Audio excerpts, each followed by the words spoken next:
Welcome to the St. John Seminary Podcast, a podcast where we explore what seminary formation looks like and what it means for you and for the rest of the church.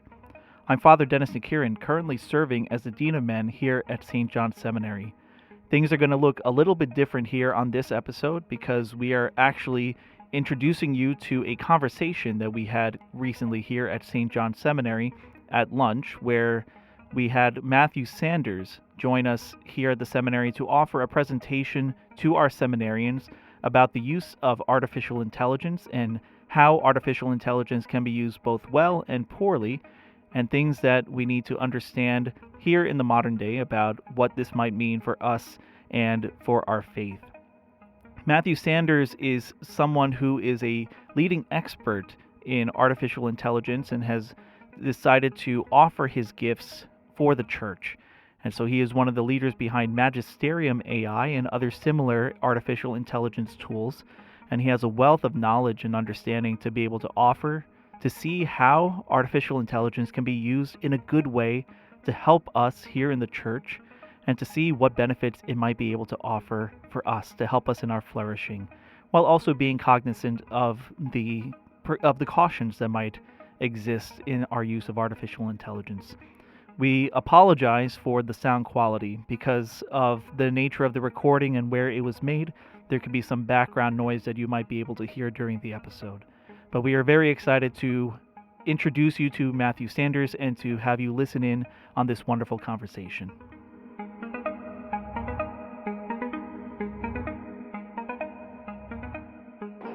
It's interesting to know that you were once a seminarian, so I can see how this will resonate, or at least your responses would try to gear towards our situations now. And on that, I would ask if you can speak a little bit about if you sitting here as a seminarian, your time as a seminarian, what would be the one thing you would want your seminarian self to take away from the discussion we're going to have today about AI and the world of today? What would be that thing that you want a seminarian to know? I think AI will likely be the single greatest tool to advance evangelization in the history of humanity. And for that reason, I don't think we should sit this one out. I think the church needs to be at the forefront of it. Unlike the internet, we're a little late to the party. I think with AI, we need to really be the cutting edge, as we were in the olden days when we were actually nurturing technologies of the past and using them to serve the mission of the church.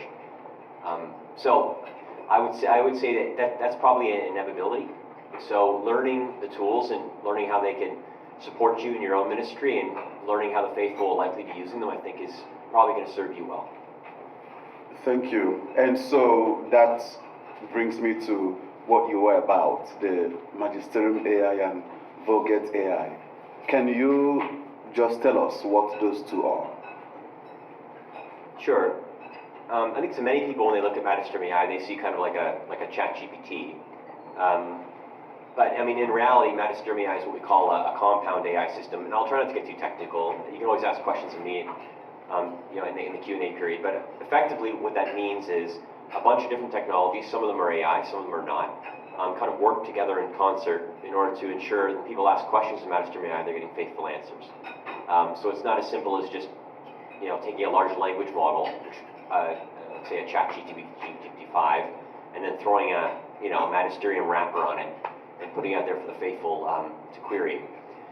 Effectively, we realized that doesn't work, and there's a real risk of hallucinations with these machines, meaning they have a propensity to make things up.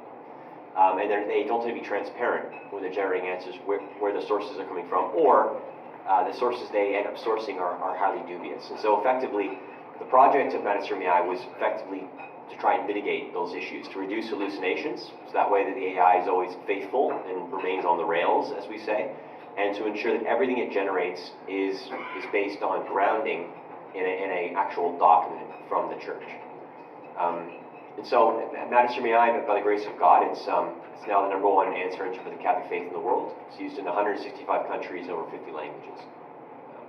So that's Magisterium AI. A lot more I could say on that. We also have an API which allows others to build on top of us. So for those of you who might be using the Hallow app, Hallow is one of our customers. They use our AI to power their chat feature. And then Volgate AI. So Volgate AI is a different story. that project started when the Pontifical Oriental Institute came to us. They have one of the rarest collection of theological works on the Eastern churches. And so their constituency is the Middle East, East Africa, India. And obviously, it's one of these peoples needed to actually pull a book from the stack so they were in tally. It was difficult. They had to fly to Rome to pull the book out. And this was during Pope Francis' pontificate, this idea of reaching the peripheries. And so the rector had come to us and said, is there some way that we can make the library available to anyone in the world on any device in their native language? That was the challenge. It was an enormous challenge, but we effectively realized with AI that we could effectively tick all those boxes. So Volgate is effectively, it kind of has two primary functions. One is it's used to help digitize, scale digitization. So we have something in Rome that we built in partnership with the Pontifical Gregorian University called the Alexandria Digitization Hub, which is basically a bunch of robots that do scanning for us. It's pretty cool. So you put a book down, and the robot turns the page, and then images it, turns the page, and images it. And we stood up the Alexandria Hub because effectively, unlike some of the secular AI labs, right now we're basically running out of data to train models, and so they tend to rely heavily on generating synthetic data. But for Catholic AI, we can't do that. We can't generate synthetic doctrine or theological philosophical insights. So we knew that if we were going to expand the Catholic data set, we'd have to go to basically the libraries and digitize everything in it. So the Alexandria Digitization Hub was stood up to effectively digitize the entirety of the Pontifical University libraries and some of the Vatican works as well. So these robots do the scanning, and then once the scanning job is finished, then the scan job goes up to Volgate, and then Volgate basically extracts all of the information from the scanned images, structures it, cleans it, labels it, and then converts that text into something called vector embeddings, which is the simplest way to explain that would be it's like converting the text into a mathematical expression of the semantic meaning of the words. So you're capturing the essence of the text. And you've all interacted with this kind of technology. Every day, I'm sure. I mean, every time you go to Google search, and let's say you ask something like, what is the stock price of Apple? Like, how does Google know you're talking about the company and not the fruit? It's because they convert your query into a vector, which captures the intent of what you're looking for, and they use that intent to actually do the search. And so effectively, the same kind of technology is used in Volgate AI. But the cool thing about this conversion of plain text into vector embeddings is it makes the insights and the knowledge and language agnostic, which means anyone in the world can type a query in any language, and that query is converted to a vector, and it's used to search the vector database. So these are libraries of content.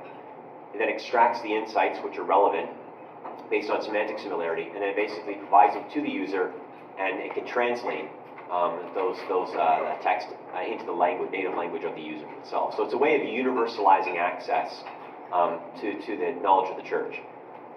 You can imagine many of the books in these libraries we're digitizing are in Latin, ancient Slavonic, Greek, and things like that. If effectively in order to get insights from these books, I'd have to learn these languages, this is not going to happen. So what's cool in this new project is it means that it doesn't really matter what language you speak. Because of this vectorization process, we'll be able to actually take insights from those books, no matter what the language is, and make sure they're useful to people's lives or advance research. So that's effectively Volgate. And then the other part of Volgate, aside from the ingestion part, is then it allows you to query all the knowledge in a respective library, but it also allows for libraries to share access to holdings with one another. So the idea is that Pontifical universities can one student at, let's say, the Pontifical Oriental Institute could query the libraries of all the Pontifical universities in Rome, and eventually that'll be scaled out to the United States and other places. So you could literally search the publications in the actual libraries, the Pontifical University libraries in Rome, and use those for research and such. Anyway, sorry, that was a long explanation. Thank you. Well, that's incredible, just getting a sense of the scope of what these AI technologies would actually be able to offer, and obviously the huge benefit that this could present to the church. And I love what you said about just this could be such an important and critical tool for evangelization. But just running with that, how do you see best practices of using these tools in the work of evangelization, while also taking into account the risks that might be associated? I know there's a lot of talk right now amongst different dicasteries with regards to this technology specifically, and the Holy Father has commented specifically on understanding well how we can utilize AI. So just as an initial sense, what do you see as good and prudent use of this technology before I ask maybe some further questions about risks? Generally, when I try to explain what Magisterium AI is, particularly to someone who's not kind of technically aware of how the technology works, I'll explain it. It's more like a digital librarian. When you're talking to Magisterium AI, you're not really talking to the AI. The AI is facilitating, is converting your search query into a vector, and it's doing a lot of, running a lot of parallel searches and gathering resources. But effectively, when you're talking to Magisterium AI, who you're effectively talking to are the saints, the popes, and the doctors of the church. That's who you're dialoguing with. Because the way that this works is I submit a query, and one AI converts that to a vector. The other AI then goes and starts running search queries across the database, looking for content that could be relevant. It then extracts that content. It's usually a lot, and then it gives it to another AI to read it.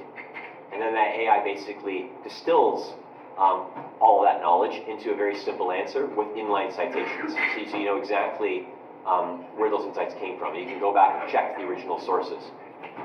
So I like to think of it more like a librarian, because it's effectively kind of what it is, right? If you have a helpful librarian, you walk in there, you tell them what you're looking for. They know what books to pull. They know what. Hopefully they know what pages, but maybe they don't. That's a high bar. But in principle, that's how I like to visualize it. It's like walking to a library, shouting out your query. The books pop off the shelves. They march themselves over to you and open themselves to the right page, and there you go. There's the insight you're looking for. That's effectively what Magisterium AI is. That being the case, there are risks of anthropomorphization, right, where we project onto these machines, because they're very fluid in language, human, I guess, aspects of humanity. But that's a lie. And it's important to us to remind the users of Magisterium AI what it is and what it's not. And so, what you'll find, one thing you'll notice when you're interacting with Magisterium AI is it's polite, but it's certainly not. It's not very conversational. I don't think there is risk of some AIs where they're kind of built to basically kind of create a loop in which they kind of engage you and keep you kind of connected, emotionally connected. Magisterium AI is intentionally built not to do that. So as far as I would say general guidelines, it's recognizing what it is. It's a tool. Recognizing it's not alive, even though it has an incredible mastery of language, and it's increasingly becoming more and more intelligent. It's not alive, so therefore it can't empathize. It doesn't truly know who you are. It can't love. But I think for a lot of people who are, especially more and more people who are lonely today, they feel alienated and isolated. There's a real risk in the future that more and more people will turn to AI in lieu of human relationships, which are hard and messy. And this is something that deeply concerns me. Most of the consulting work I do with the bishops and things like that is trying to explain to them how big of a problem this will be. We call it the existential cliff. Effectively, to explain it as simply as I can, in the next 10 years, large swaths of the population won't have work, right? So they'll have a lot of time on their hands. Now, if they have good human, intellectual, and spiritual formation, they'll know how to use that time constructively, right? And hopefully this could be a golden age for humanity, where we actually start investing in our relationships again and respecting our vocations more than we currently do. Growing spiritually, building real communities. And that's how I look at it. This technology could be the greatest unlock in history. But if that human, intellectual, and spiritual mission is not there, then this could create a massive void in people. And I guarantee you Satan in the world will provide all kinds of distractions for people. Synthetic connections with chatbots and VR worlds and gaming and pornography. Anything that makes me feel alive and keep me distracted from dealing with these existential questions, which I do not feel equipped to address. And that's a real concern of mine, which is why I think that the evangelization mission is more important than ever has been in human history. I guarantee you that humanity's the next 10 years will never confront what we're about to confront, where we have machines which are, and I'm talking about AI, but also embodied AI, robots, which are coming for blue-collar and white-collar work. It's going to be quite something, and I don't think we're ready. I don't think our politicians are ready, and that concerns me. There are obviously very significant risks in trying to understand this technology well and be able to embrace its good aspects while also being able to be reasonably cautious about other possibilities that the general technology might be able to present to us. But just for all of us here who just care deeply about the salvation of souls and trying to see how we can speak these truths into the reality that many people are facing of almost a technological just movement without much time to discern about proper use, or what does this technology actually mean about my humanity, about my relationship with God. How do you think we can speak well into these realities about how this artificial intelligence that seemingly, at least to many people on a practical level, ChatGPT seems to be this omnipotent, omniscient, ethereal entity that can provide the salvation I'm looking for. But we of course know that the AI is not God, yet people are turning towards it as if it were. So how can we speak about this innate desire that people are seeing and pursuing through the use of AI, how that ought to be turned back over to God through His church? Well, I think the good news is we're already seeing amongst Gen Z a lot of the lies about what's supposed to make them happy, they're waking up to. And we're seeing a lot more interest in the Catholic faith. I can tell you through Magisterium, the number of conversions that have been facilitated just from younger is pretty amazing, actually. So I think they're starting to ask the right questions because they know what the world offered is ultimately not satisfactory. And I think people will primarily turn to AI and robots, for communion, namely out of desperation, because they don't know that there's another viable alternative. So I think if we're successful in evangelization mission, if people know that there's a viable alternative, I think people will choose it. And so that really comes down to how hard are we trying to get the message out there. I've said this before, but I think like if St. Paul were alive today, and he saw a tool like Magisterium, which effectively you can ask it any question, and it will instantly query everything the church has ever written and distill it for you. I mean, his mind would explode. I mean, it's boggling, right? So we have the tools, we have the insights from the doctors and the fathers of the church, and they're available within a second. There's no reason why we shouldn't be killing it right now, right? Except for our will to act. How bold are we willing to be? Satan's going to be bold, and I guarantee you he'll use this technology to try and wreck us. But I think really civilization's only hope is the Catholic faith succeeding in its evangelization mission. That's what I believe. Thank you for that. I like the reference you made to St. Paul. I think too, if St. Paul is here today, or if this was in his time, I can see him getting into it and not shying away or running away from it. I think I can see that.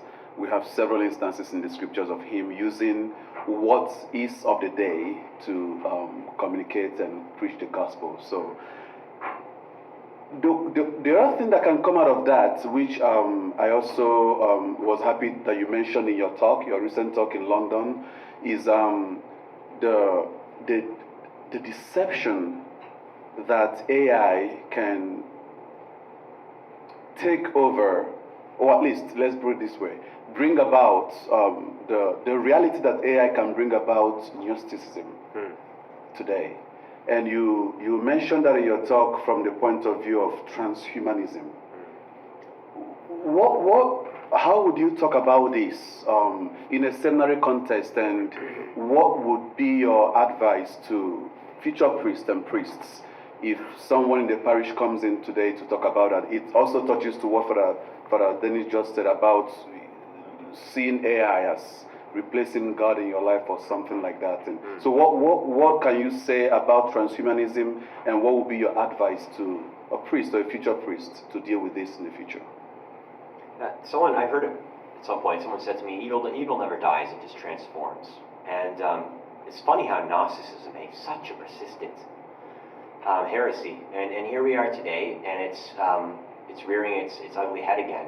And it's incredible to me how much it's penetrated a lot of Silicon Valley. So just for those of you who don't know, transhumanism is effectively the idea that the body is effectively a cage which we should be trying to slip, effectively. It's the transhumanists, the hardcore transhumanists, effectively what they're trying to do is liberate the human from the body.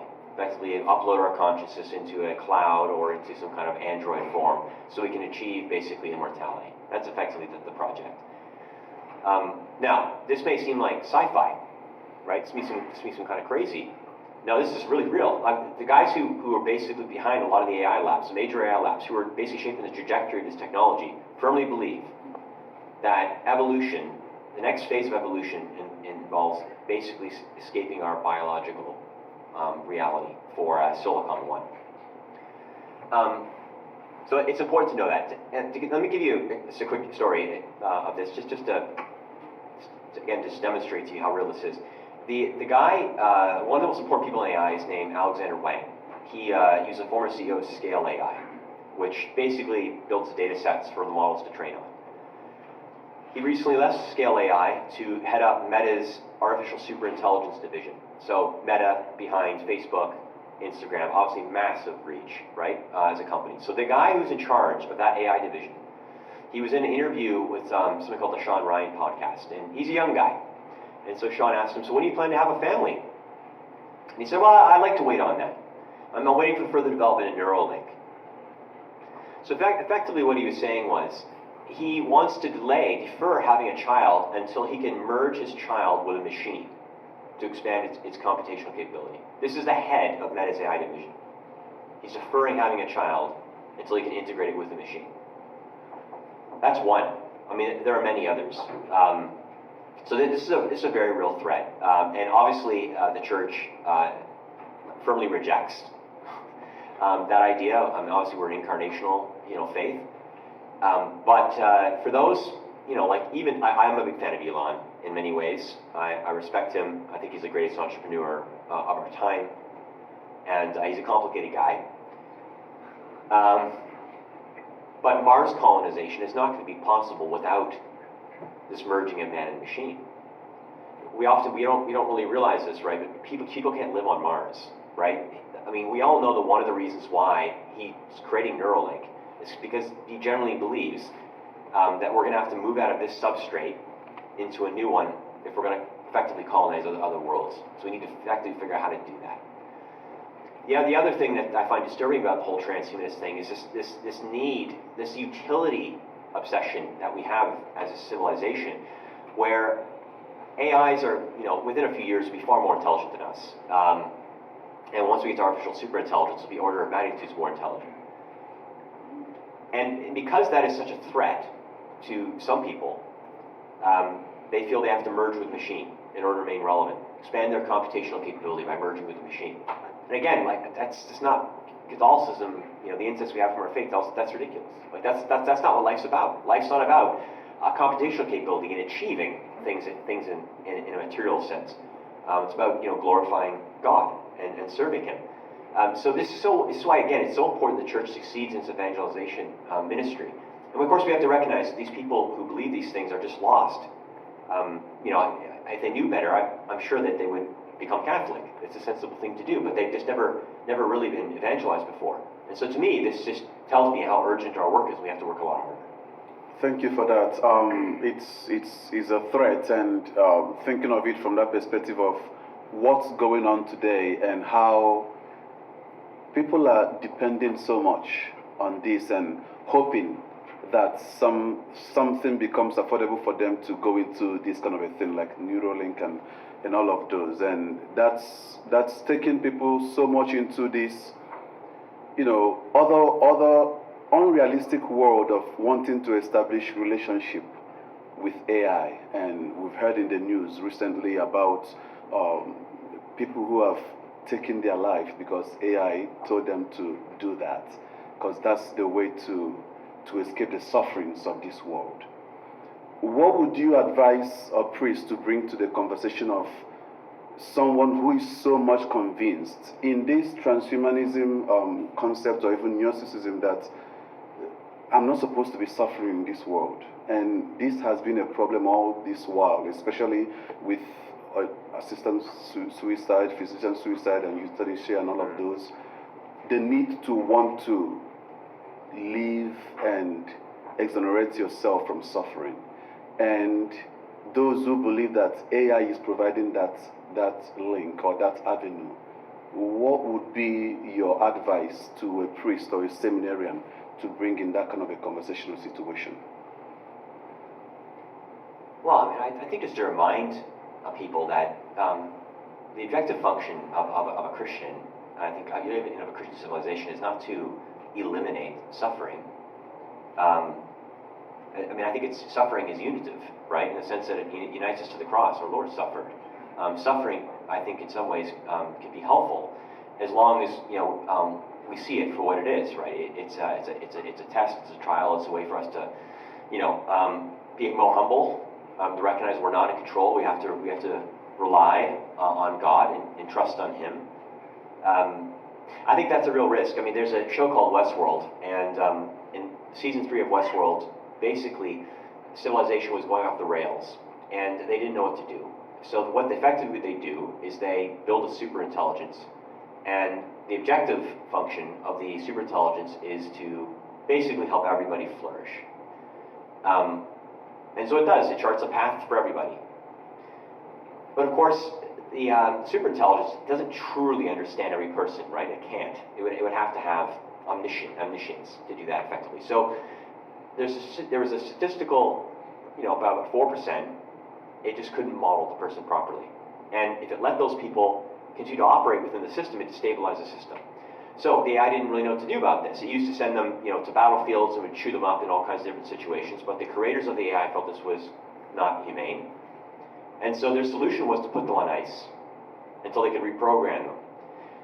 And this, when you watch the show, you're like, well, that's totally insane. I mean, why would anyone agree? I don't think it's that insane. I actually think that, some people in the world, they would say, hey, 94% of people are on a path which is optimal. They're using their gifts, they're flourishing. Yeah, 6%, not so bad. And I think that this is why it's so critically important, right, that the intellectual and spiritual insights of the church are influential, and we have that really solid human intellectual and spiritual formation. I just think it's absolutely critical. I would just say, like, pastorally, for you guys, I think there's a role for AI to play in people's spiritual lives, in the sense that as long as if we perceive the AI really to be going and tapping into insights from doctors and philosophers and distilling those bringing them forward for people, I think there's a role for AI. But there's two big challenges that we have in AI right now. One is called the off-ramping problem, and the other is the middleware problem. So there's been countless examples we've had since we started our product where somebody, they come to Magisterium AI with caps on and they're yelling at Magisterium AI. And over time, slowly but surely, the conversation changes. And at some point, it seems like they've intellectually converted, at least. They've assented. Now, what we're trying to train the AI to is to recognize those moments, and then we need to take them to take the next step in their journey. And that doesn't necessarily mean talking to Magisterium AI anymore. It means actually going out, right? It means finding a community, finding a parish, participating in the sacraments, going to adoration, praying the rosary. This off-ramping problem is a big one for us. The quintessential answer is just send them to the parishes, but that doesn't always work well. So one of the things we're trying to figure out is once we determine that someone has intellectually converted, what's the best way to off-ramp them, to ensure that they're kind of continue to be nurtured in their journey. Sometimes it may be a community, sometimes it may be exposing them to beauty, truth, goodness, right? It could be meeting others. So that's one problem. And the other is this middleware problem, right? It's just how do we, once we nurture someone in Magisterium AI, that we can continue to help nurture them until they actually get to a parish and they have a spiritual director and they find themselves into a good home. This is something that we're still working on. And we think there's a role for technology in this, but obviously what you guys do, or you will be doing, is absolutely critical to this. I mean, AIs are not capable of dispensing the sacraments. They never will be. They may be good at answering questions about the faith. They may, to some extent, be able to provide spiritual insights that are useful for people. But ultimately, people they need the sacraments, and they need to find a way to connect with you guys. You guys are going to be busier than ever.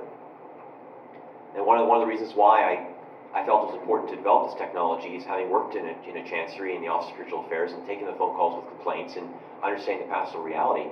It's not fair to expect a priest who's running 3 parishes, to be able to take on, over 1,000 people as a spiritual director. It's not feasible. But that puts the lady in a really tough spot, doesn't it? Right? When I was at seminary, I benefited from 2 years of intense formation. That was a real gift to me. It changed my life. Very few lay people get that opportunity, which is unfortunate. We have to find ways to provide them access to greater formation, greater spiritual insights. And hopefully free you guys up from, taking calls with people just basic catechetical questions, or if they want to go and rant for an hour and a half, right, about something, you can kind of delegate that to an AI. But then eventually, they're going to want to sit in the confessional with you. And I hope that in the future, what this technology is allow you guys to intervene at the more critical times in people's spiritual lives. And again, keep them connected to the sacraments and hopefully get them integrated into a community. And so I think being part of this conversation about how do we off-ramp, how do we ensure people are actually nurtured along their journey into the parish, so companies like ours, this is why it's so important that we keep an open dialogue with you. And also you're providing us feedback and insights as to how we can improve the product. Thank you, Matthew. There's obviously so many beautiful directions we can take this conversation. I just want to be able to just affirm, there's a reason people are engaging in use of AI, and the church can provide the best means by which we can do it positively, but then also course correct, right? Especially, we look at the transhumanist movement. It's a desire for eternity, right? And God provides that. Right? And we can provide that in the true sense. Hopefully my bioethics students are seeing the answers to their finals already being put out here. But thank you so much for your insights already into this. We just want to be able to open it up now to see if anyone here has questions that they would like to ask. Sam, please. How would you personally approach this sort of growing distrust for the fact that the real world can be beautiful and that beauty does exist, and also how to reclaim that and push people back into this ability to create rather than just receive facts and receive information, but rather use that to then rationalize and then create and develop as themselves into the people that they're made to be? Well, thank you for the question. I mean, I think, I mentioned before, intellectual conversion, it feels really good. I went through the process myself before converting to Catholicism. But you just feel it's not enough, right? And that desire to connect with the beauty and the goodness, I think, is key. The question is, how do you expose people to that beauty? Especially if they're from some rural town, right? Maybe there's one church in the area, and I don't know, maybe the liturgy's not that beautiful. This is one thing we thought a lot about is can we do a better job of capturing experiences like a beautiful adoration, a beautiful rosary, a beautiful mass, charismatic mass, Latin mass, whatever, Eastern liturgy. And effectively, once we realize that someone needs to start seeing that beauty and connecting with it so they can then go seek it out and experience it for themselves. And there might be a way to actually, we can vectorize even those videos, those experiences, so the AI can understand why they're relevant and they can surface it for the actual individual users. So I think in that sense, that might be helpful. But again, the big thing is here is the idea is to show them what a rosary looks like so they will actually go and actually want to experience it themselves. And then the question is, then how do you connect them to a local community, right? The other reason why we think it's important in some ways to connect people to community even before sending them directly to a parish is if they do have a bad experience, right? Someone's mean to them or something like that. There's a chance they may walk out and say, to hell with that. But if they have a community they can fall back on, right? They can go back to them and say, this just happened to me in Mass. Is this normal? They're like, no, that wasn't normal. It wasn't normal. Come to my church. No, that's not how it is. So again, figuring out how we connect people to community is important. I think the question you brought about, reality and synthetic, reality is important. I think there should be a lot more work on policy to compel the major platforms to label AI-generated content as AI-generated content. I'm not saying that an AI-generated, adoration session is not helpful. Maybe it is. Maybe it shows them what the experience is like, and maybe that speaks to them, and they go and experience it. I don't know. Maybe that's fine. It's the same. You could say that maybe they're about film. Film is contrived and it's artificial, but it still can move people's hearts, right? God can still use it to speak to people. So But I think it's important people know that that's an AI-generated content. It's not actually real. So I think this is something that the church should be, try to educate the faithful, and I think it's made to some capacity trying to lobby the government to ensure that the platforms are obliged to white label, watermark content when it's AI content. So we have time for one more question. I want to thank you so much for your time this afternoon. This is really a fascinating discussion. I have a question for you, Matthew, and I think Father Dennis will be able to chime in here. You noted earlier about the profound economic instability that AI is going to generate over the next decade. Humanity is going to become irrelevant in both blue-collar and white-collar jobs. It's going to further economic disparity we see around the world. And I would agree that policymakers have generally been caught flat-footed by this reality. What principles of Catholic social teaching do you think should come into play as the Church not only kind of understands the morality of an individual's use of AI, but how our social and economic situation will be impacted by artificial intelligence? I think the key thing I'd say on this is one of the biggest problems that we have today, and it's a civilizational problem, is we really don't have a sense for what a better world looks like. Collectively, we don't share a common understanding of this is the better world that we're trying to build, and we got to make sure we're working backwards to ensure that we're all heading in that direction. This is a big problem. I always use this quote, but I love it. Cardinal Collins used to always say to me, if you know where you're going, you'll be more likely to get there. This is a big problem. And I think this is one thing that the Church, we have an Augustinian as a pope right now, the city of God, is to help remind humanity what the telos of man, what the telos of civilization is supposed to be about, to help us get clear about what a better world should look like in the AI and robotics eras. In this better world, what is the right relationship with AI and robots to it? Maybe they're running around, they're doing all the work that we don't want to do. But should they, that mean that humans can't do any work? No, that doesn't seem to make sense. If this is the primacy is about ensuring that human beings have effective agency, then people should be able to do what they want to do. They should be able to take the time, the intellectual spiritual formation, they should be able to discern their gifts and figure out how they can use those to glorify God and serve others. And so that world needs to be able to facilitate that. We don't want AI and robots getting in the way of that or frustrating those abilities. So I think that's one thing that the Church can do is just clarify for us what this whole civilizational project is supposed to be about. And I think for individuals, it also is helpful to remind them what life is supposed to be about. I think for a lot of people, this is one of the big issues. I think the only other thing I would say on this, I'd like to make a distinction between a job and work, which is an artificial distinction. I know it's confusing, but I do think that the AI and robots will probably come for the vast majority of jobs, and people won't have to punch in and punch out in order to survive. And I think this is actually very exciting. For too long, we've had to give up things like, I'm not saying that we had to, we just choose to. Spending time growing in our faith, or committing to my marriage, my vocation, or spending time with my children, because I needed a job to survive. And I think what AI and robotics age will do is it will help us break that wheel. Instead of I go to college so I get a job, right? So I can effectively pay a mortgage, so I can save up money to put my kid through college, and so on and so on and so on. I don't think that will be in place anymore. And I think that's very exciting. People have more time. People will probably have universal high income. But then they need to know what to do with that time. And I think there'll always be work to do because, work it shouldn't just be a function of what can you contribute to GDP. It's just because it's something that I love to do. I do it because it's what I felt I was made to do. Right? I'm not doing it because I'm being paid. So I think, again, if the Church can help clarify that distinction, I think people can see, okay, so I'm not being paid to do it, but I enjoy doing it. I have the time now to figure out what I feel like I was truly meant to do, and now I get to hone those skills and use them to serve others, and I think then it will probably work out. But I think that distinction is very critical, and people who tie their value to what they contribute to the economy are going to have a real rough time of it. Matthew, thank you so much. So this will conclude the formal event that we have here right now, just out of respect for your time and anyone who might need to go to class.